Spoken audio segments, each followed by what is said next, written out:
Fort Desoto Park in Pinellas County is sure to be packed this holiday weekend with people enjoying the beach. But there's a lot more depth to the park than just miles of beautiful shoreline. Tampa Bay Times outdoorsman Terry Tomlin takes us on a tour in this morning's Everyday Adventures.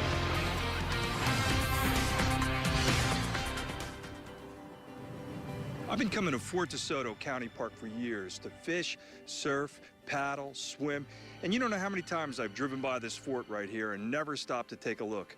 Well, today I'm going to do a little exploring. Now tell me a little bit about the history of this fort. When was it built and why was it built? The fort was started construction in 1898.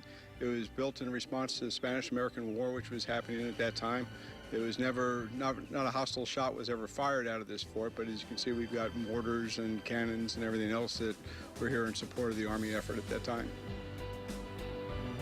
Okay, Phil, we got two guns here. What are these two guns? These here are two of your rifle Seacoast mortars. They fired a 12-inch round. The round weighed 1,046 pounds, and these mortars could fire that round at max 7 miles. That's the range of it. But you can't see the ships that they're shooting at. No, they couldn't see it. The way this was designed to be done, there's two big stairwells that go on the front of the gun battery here, and there was 2 observation posts. That's how they would spot the target, and they used simple geometry as for triangulation to drop rounds on the ships. I'd hate to be staring down this thing when it's getting ready to fire.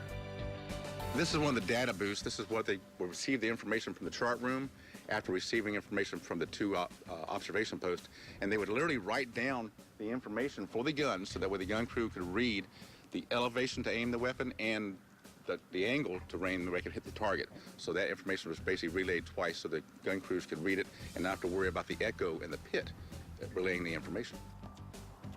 It still looks like it's in pretty good shape. The walls are intact. You still have some of the original gun emplacements. How long does it take to see this place?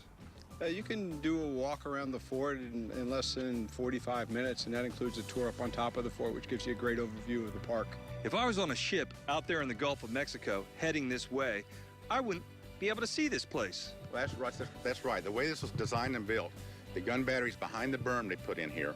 The berm completely hides it, so whether you're on the beach 2 miles out, 6 miles out, it's a sand dune, so it's camouflaged into the background. The only thing you would have seen would have been a few of the officers' houses, which looked like homes of the time frame on the beach, so no idea nothing was here.